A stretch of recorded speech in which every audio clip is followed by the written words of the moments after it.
Comparison between growth and development. Already நம்ம growthனா என்னன்னு பார்த்துருக்கோம், அதோட கேரக்டரிஸ்டிக்ஸ்னால் என்னன்னு பார்த்துருக்கோம். அதுவே இப்போ என்னென்னு பார்த்தீங்கன்னா கம்பேரிசன் மேபி 10 மார்க்கில் கேட்டால் நம்ம growthனா என்ன, அதோட கேரக்டரிஸ்டிக்ஸ்னால் என்னன்னு எழுதிட்டு கூட வந்து பார்த்தீங்கன்னா growth அண்ட் டெவலப்மெண்ட்டோட கம்பேரிசன் ஆல்சோ என்ன பண்ணணும்னா எழுதணும்.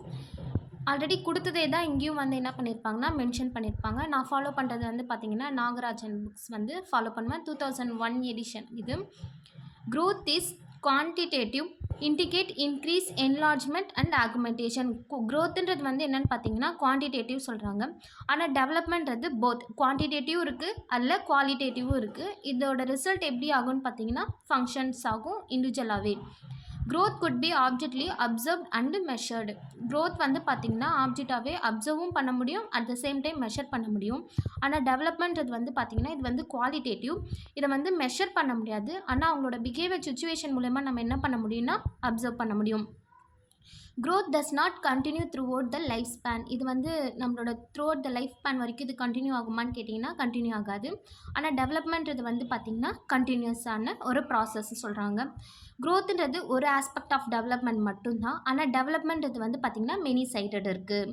growthன்றது வந்து பார்த்திங்கன்னா எதை அக்யூஸ் பண்ணுதுன்னு பார்த்திங்கன்னா டிஃப்ரெண்ட் பார்ட்ஸ் ஆஃப் ஆர்கனைசேஷனை வந்து அக்யூஸ் பண்ணுது. ஆனால் டெவலப்மெண்ட்றது வந்து பார்த்திங்கன்னா ஹோல் ஆர்கனைசேஷனையும் சேஞ்சஸ் பண்ணுது, அதே at the same time describe also பண்ணுதுன்னு சொல்கிறாங்க. இதில் இந்த பார்ட்ஸ் தான் இருக்குன்றதெல்லாம் நம்மளால் லிஸ்ட் அவுட் பண்ண முடியாது. growth is not directional. இது வந்து டைரக்ஷனலாக இருக்குமான்னு கேட்டிங்கன்னா கிடையாது. ஆனால் டெவலப்மெண்ட்றது வந்து எப்படி இருக்கும்னா ப்ராக்ரெசிவாக இருக்கும், அட் த சேம் டைம் சீக்வென்ஷியலாகவும் இருக்கும். ரேட் ஆஃப் growthன்றது வந்து பார்த்திங்கன்னா நாட் யூனிஃபார்ம் ஃபார் ஆல். எல்லாருக்கும் இது வந்து சேமாக இருக்குமான்னு கேட்டால் கிடையாது. ஆனால் ரேட் ஆஃப் டெவலப்மெண்ட் ஆல்சோ இதுவும் ஒவ்வொருத்தருக்கும் ஒவ்வொரு ஐக்யூ லெவல் இருக்கலாம், ஒவ்வொருத்தருக்கும் ஒவ்வொரு டேலண்ட் இருக்கலாம். அது மாதிரி க்ரோத்தாக இருந்தாலும் சரி டெவலப்மெண்ட்டாக இருந்தாலும் சரி ரெண்டுமே சேமாக இருக்கும், சேமாக இருக்காது யூனிஃபார்ம் படி. இண்டிவிஜுவல் டிஃப்ரெண்ட் வந்து இங்கே க்ரோத் அமாங் த சில்ட்ரன்ஸில் வந்து எக்ஸிட் ஆகிருக்கும். இல்லை ஒவ்வொரு சில்ட்ரன்ஸ்க்கு ஏற்ற மாதிரியும் டெவலப்மெண்ட் வந்து என்ன ஆகும்னா டிஃப்ரெண்ட் ஆகுன்றாங்க. ஒரு சிலர் ஃபிசிக்கல் ஆஸ்பெக்டாக இருக்கலாம், சோஷியலாக இருக்கலாம், எமோஷ்னலாக இருக்கலாம், இன்டலெக்சுவலாக இருக்கலாம். க்ரோத்துன்றதை வந்து பார்த்திங்கன்னா பை லேர்னிங்கை வந்து அஃபெக்ட் பண்ணாதுன்றாங்க.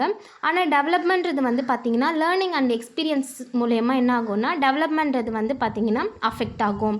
க்ரோத் வந்து மே R may not lead to development. ஆனால் டெவலப்மெண்ட்றது ஒரு ஆஸ்பெக்ட் ஆஃப் ப்ரொமோட் தான். இது எல்லா ஆஸ்பெக்ட்லேயும் வந்து என்ன ஆகும்னா டெவலப்மெண்ட் ஆகும்னு சொல்கிறாங்க. Physical, mental, social, emotional and moral development. Thank you to all.